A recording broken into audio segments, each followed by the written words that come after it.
ደሙና ፈሶ ድርኝ ለህይወት ምግብ ነው ብሎ ለራሱ ያራራ እግዚአብሔር ራሱን የሰጠን እግዚአብሔር እንዴት እንጀራ ይረሳናል? ቁራሽ ነገር እንዴት ይረሳናል? እግዚአብሔር እርቃኑን ተሰቅሎ ብርሃን አልብሶን እግዚአብሔር ግንድ ተሸክሞ ሸክማችን አስወግዶ እግዚአብሔር እንዴት ለኛ የሚበላ ነገር ይረሳናል?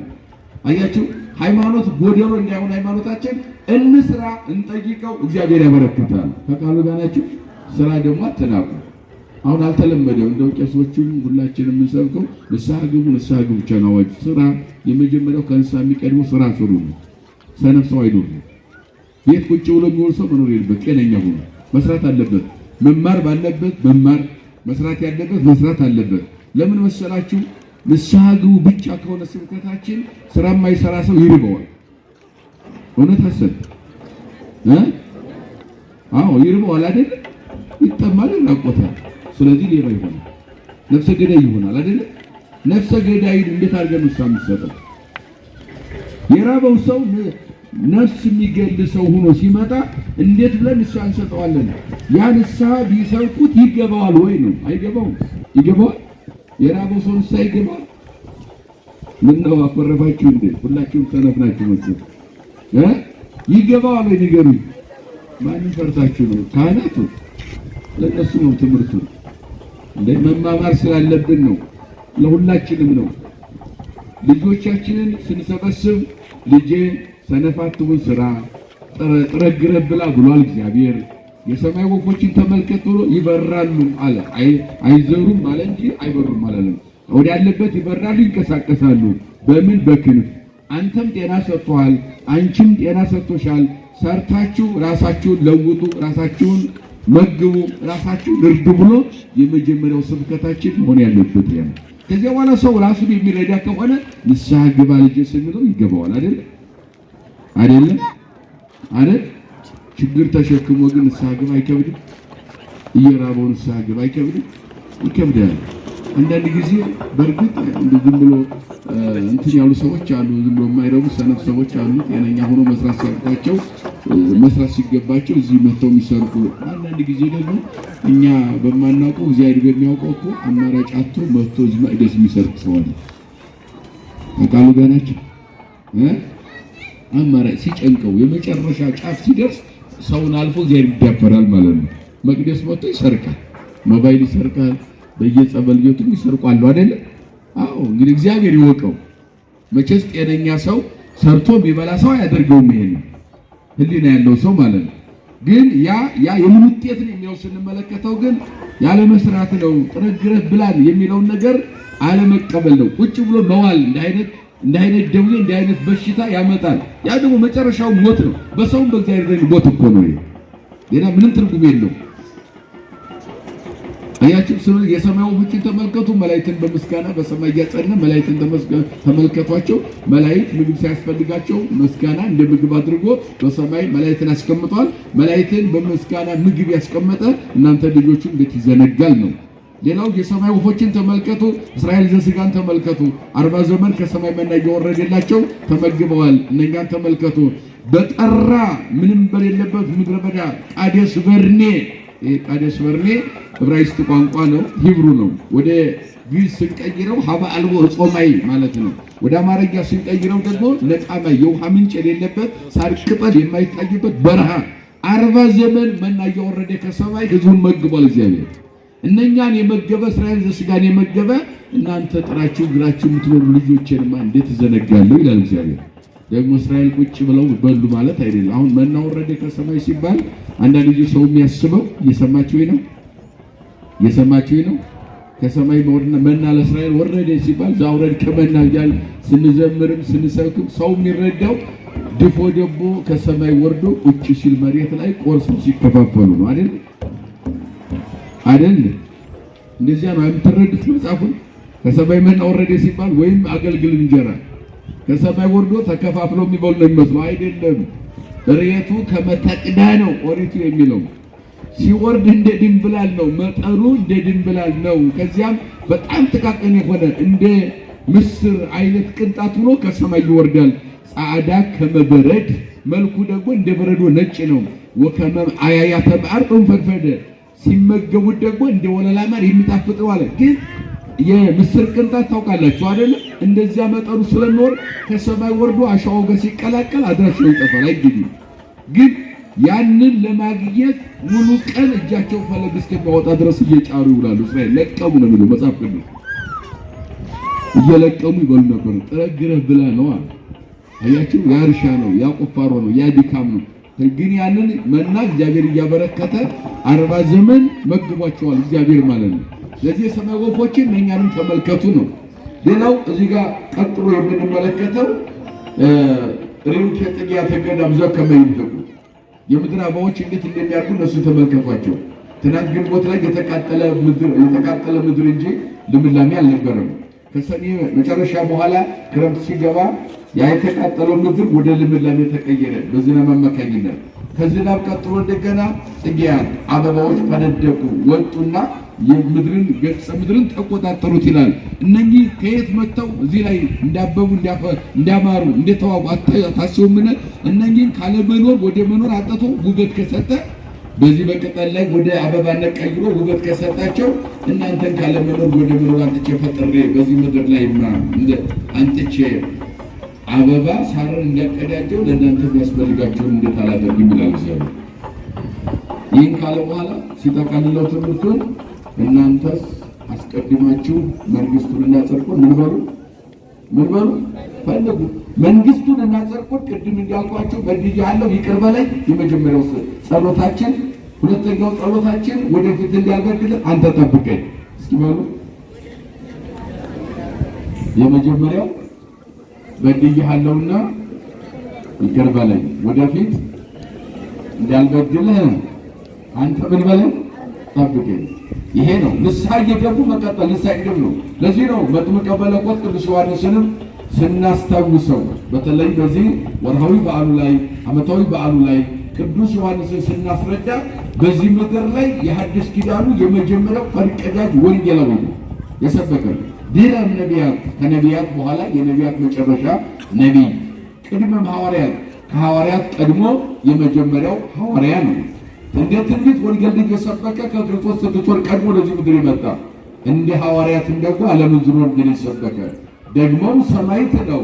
እንደ ሰማዕትነቱ አንገቱ እንደ ሰይፍ የሰጠ ደግሞም ጻድቅ መናኝ ነው። እናቱ ኤልሳቤጥ አባቱ ዘካርያስ ከሞቱ በኋላ ጡት የሚያጠባው አጥቶ በምድረ በዳ ሲኖር አይሁድ ሊገሉት ፈልገው እናቱ ይዛው ሲና በረሃ ተሰዳ በበረሃ ውስጥ በሚኖርበት ጊዜ እግዚአብሔር ጋር ብቻ በምድረ በዳ ከአራዊት ጋር ሲኖር ቶራይ የምትባል ጡት እየጠባችው ያደገው 30 ዓመት ሲሞላው ከአራዊት ጋር አድጎ ወንጌል እየሰበከ የመጣው የበረሃው ኮከብ ነው ታላቁ አባታችን። ክብር ለቅዱስ ዮሐንስ ይሁንና በጠለ ትምህርቱ የአይሁድን ልቦና በጠለ ጸሎቱ የሲናን በረሃ ያለመለመ ታላቁ ሐዋርያ ወንጌላዊ ነቢይ ሰማይ ጻድቅ ካህንም ነው። ከቃሉ ጋር ናቸው። በደንብ አመስግኑ። አመሰግኑ። ዮሐንስ በመስኪ ነቢይ ነው። ዮሐንስ ሐዋርያ ነው። ዮሐንስ ሰማዕት ነው። ዮሐንስ ጻድቅ ነው። ዮሐንስ ካህን ነው። ከካህንም በመስኪ ፈጣሪውን ያጠመቀ ክብር ለአባታችን ይሁን። አሁን በብሉይ ኪዳን በአዲስ ኪዳን ብዙ ካህናት አሉ። ፈጣሪውን ያጠመቀ ካህን ግን የለም። ማን ብቻ ነው? ዮሐንስ ብቻ ነው። ለዮሐንስ ብቻ የተሰጠ ጸጋ እናትነት፣ ወላዲት አምላክነት ለድንግል ማርያምነት ብቻ የተሰጠ ሀብት ሲሆን ፈጣሪውን ያጠመቀ መጥምቀ መለኮት ለዮሐንስ ብቻ የተሰጠ ጸጋ ሀብት ነው። ለፍጡር የማይሰጥ ነገር ነው። ከሱም በፊት ክርስቶስ አልተወለደም። ክርስቶስን ያጠመቀ የለም። ከሱ ጊዜም በኋላ ክርስቶስ አይወለድም። ክርስቶስን የሚያጠምቅ ካህን የለም። ለአንዴና ለመጨረሻ ልዩ ጸጋ ሀብት የተሰጠው ፈጣሪውን ያጠመቀ ተብሎ በጽንፈ ዮርዳኖስ ወይም በማዕከላዊ ዮርዳኖስ ቁሞ በአካል ፈጣሪውን ራሱን ዳሶ ያጠመቀ ፈጣሪው በተጠመቀበት የእሳት ባህር ውስጥ ገብቶ የተጠመቀ ብቸኛው ካህን ዮሐንስ ነው። ክብር ለአባታችን ይሁን። ቤተክርስቲያናችን በዚህ ልክ ነው የምታስተምረው። ወንጌሉን የሉቃስ ወንጌል ምዕራፍ 7:28 የማቴዎስ ወንጌል ምዕራፍ 11 ስታነቡት ክርስቶስም ስለ ዮሐንስ ሲሰብክ አልቦ ዘአብዮ ለዮሐንስ መጥምቅ እምቅድሜሁ ወእምድሬሁ ትውልደ አንስት ከሱም በፊት ከሱም በኋላ ከተነሱ ከሔዋን ከሴቶች ልጆች ሁሉ ዮሐንስን የሚበልጠው የለም። ያቂም ነቢያት እንዳትሉኝ ከነቢያት ይበልጣል፣ ሐዋርያት እንዳትሉኝም ከሐዋርያት ይበልጣል። በምን ይበልጣል? ዮሐንስ ለምን እንደ ነቢያት ነቢይ ከሆነ እንደ ሐዋርያትም ሐዋርያት ከሆነ ሐዋርያት አሉ፣ ነቢያት አሉ፣ ጻድቃን አሉ፣ ሰማዕታት አሉ፣ ካህናት አሉ። ዮሐንስ ይበልጣል ሲባል ፍጡር በእግዚአብሔር መንግሥት ይበላለጣል ማለት ነው። በጻድቃንና በቅዱሳን መካከል መበላለጥ አለ ማለት ነው አይደለም። መበላለጥ በመንግሥተ ሰማያት የለም። ታላቅና ታናሽ ወንበር የለም። የክብር ቦታና የተዋረደ ቦታ የለም። የእግዚአብሔር መንግሥት በርህ መዓልተ ወሌሊተ ምስሌተ ዕለም ብርሃነ ፀሐይ በሌሊትም በቀንም ከፀሐይ 7 እጥፍ የምታበራ ሁሉም ቅዱሳን ብርሃን ለብሰው ቅዱስ ቅዱስ እያሉ ከክርስቶስ ፊት የሚያመሰግኑባት እንጂ የበላይና የበታች የለም። ታዲያ ዮሐንስ ይበልጣል ሲባል ምን ማለት ነው ቢሉ ፈጣሪን ያጠመቀ ብቸኛ የፈጣሪ አጥማቂ ማለት ነው። ይህንን ሀብትና ጸጋ ሊወስድ የሚችል ፍጡር የለም ማለት ነው አሉ። ክብር ለእግዚአብሔር ይሁንና በሱ ብቻ ይሰጣል። ይህን ክርስቶስ ነው ያስተማረው። ዮሐንስ እስር ቤት በነበረ ጊዜ ክርስቶስ ወንጌል አስቀጠለ።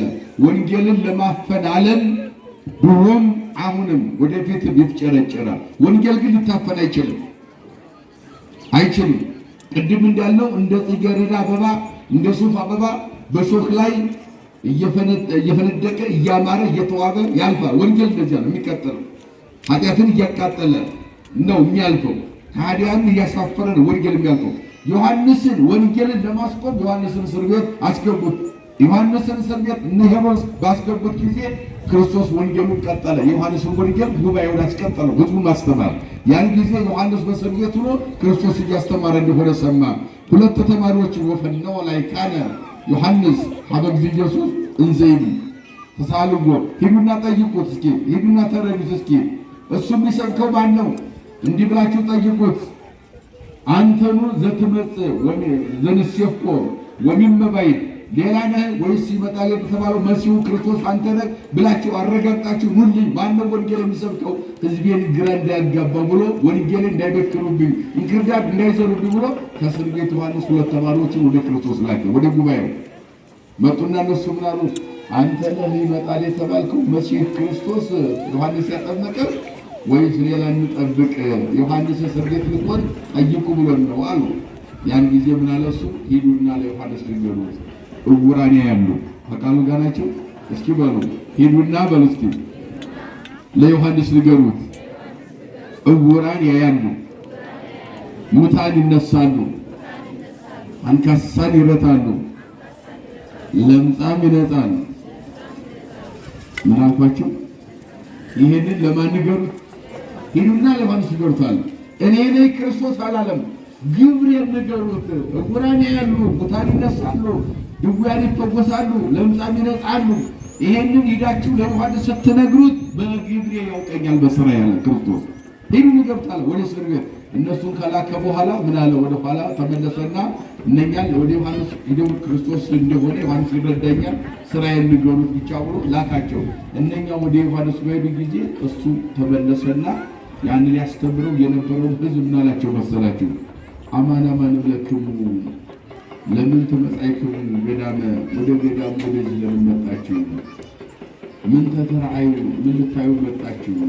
ብርሃን ቤት ሐሙስ ነፋስ የሚዘወዘው ሸምበቆ ልታዩ መጣችሁ? ምን ልታዩ መጣችሁ? ወሚን በለ የለበሱ አልባሰ ቀጠንት፣ ወይስ ያማረ የተዋበ ነጭ ልብስ የለበሱ ሰዎች ልታዩ መጣችሁ? እነሱ የለበሱ አልባሰ ቀጠንት አለው ውስጥ ቤተ መንግሥት። እንደዚህ አይነት ልብስ የለበሱ የተዋበ ልብስ ከሆነ የፈለጋችሁት እነሱ በቤተ መንግሥት ነው የሚኖሩት። በረሃ ወደዚህ ወደ ምድረ በዳው ልታጠርጉ መጣችሁ አላቸው። ቀጠለና ምን አለ? ወሚመ ነቢየ፣ ወይስ ነቢይ ልታዩ የመጣችሁት? እጎብለክሙ የአቢ ዮሐንስ ነቢያት፣ እውነት እላችኋለሁ ያሰራችሁት ዮሐንስ ከነቢያት ይበልጣል። ከቃሉ ጋር ናችሁ። ማን ይበልጣል? ምን ያላችሁት? እስር ቤት ያስገባችሁት ዮሐንስ ከሁሉ ይበልጣል አለ። ስለዚህ ከሱም በፊት ከሱም በኋላ ከሴቶች ልጆች ዮሐንስን የሚበልጥ ማንም የለም አለ። አያችሁ፣ ማንም የለም። እኔን ያጠመቀ በዮርዳኖስ እሱ ብቻ ነው፣ ሌላ የለም አለ።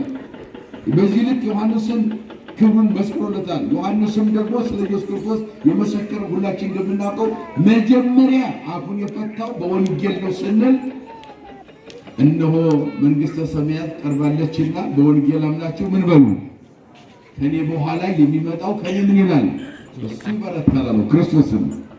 አዎ በሥጋ ይበልጠዋለሁ። 6 ወር ዮሐንስ ቀድሞ ተጸንሷል በሥጋ በመለኮቱ ዮሐንስን ፈጥሮታል። በሥጋው ዮሐንስ ይበልጠዋል በእድሜ ክርስቶስም 6 ወር ዮሐንስ ቀድሞ ተጸንሷል። 6 ወር ቀድሞ ዮሐንስ ተወልዷል።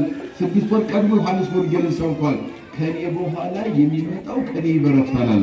ዘይቤሎ ኢፍታቶ ፋይናሳሉ ነገር የብሉ ጫማ ጠፍር ልፈታለት የማይገባ እጹር ልሸከምለት የማይገባ እግርን ዝቅ ብዬም ከጫማው ስር ልታይ የማይገባኝ ከኔ በኋላ የሚመጣው ከኔ የሚበረታው ነው። በወንጌል እመኑና ንስሐ ግቡ አለ። እኔ በውሃ አጠምቃችኋለሁ፣ እሱ በእሳትና በመንፈስ ያጠምቃችኋል። ከዚያ በኋላ ቀጠልና ለንስሐ የሚገባ ፍሬ አፍሩ ብሎ ትምህርቱን ያጠናቅቃል። ምን አፍሩ? ለንስሐ በለስኬ የሚገባ ፍሬ አፍሩ። ትምህርቱ ስናጠናቅቀው እዚያው ርዕሳችን ላይ ስንመጣ አስቀድማችሁ በለስኬ መንግሥቱንና ጽድቁን ፈልጉ። መንግሥትና ጽድቅ ማለት የመጀመሪያው ጸሎታችን በድያለሁና ምን በላይ ወደፊት እንዳልበድልህ አንተ ምን በላይ ይሄንን አትዘንጉ ነው የመከረን የገሰጸን ያስተማረን የሰራዊት ጌታ እግዚአብሔር አምላካችን ከፀሐይ መውጫ እስከ ፀሐይ መግቢያ በፍጥረታት ሁሉ አንደበት ስሙ የተመሰገነ ይሁን። እናታችን ወደሴተ ንጹሐን የቅድስተ ቅዱሳን የድንግል ማርያም አማላጅነት የቅዱሳን አባቶቻችን ጸሎት አይለየን። ሀገራችንን፣ ሕዝባችን፣ ሃይማኖታችንን፣ ቤተክርስቲያናችንን እግዚአብሔር ይጠብቅልን። ይቆየን። ቃለ ሕይወት ያሰማልን። ቃለ ሕይወት ያሰማልን። ቃለ ሕይወት ያሰማልን። ቃለ ሕይወት ያሰማልን።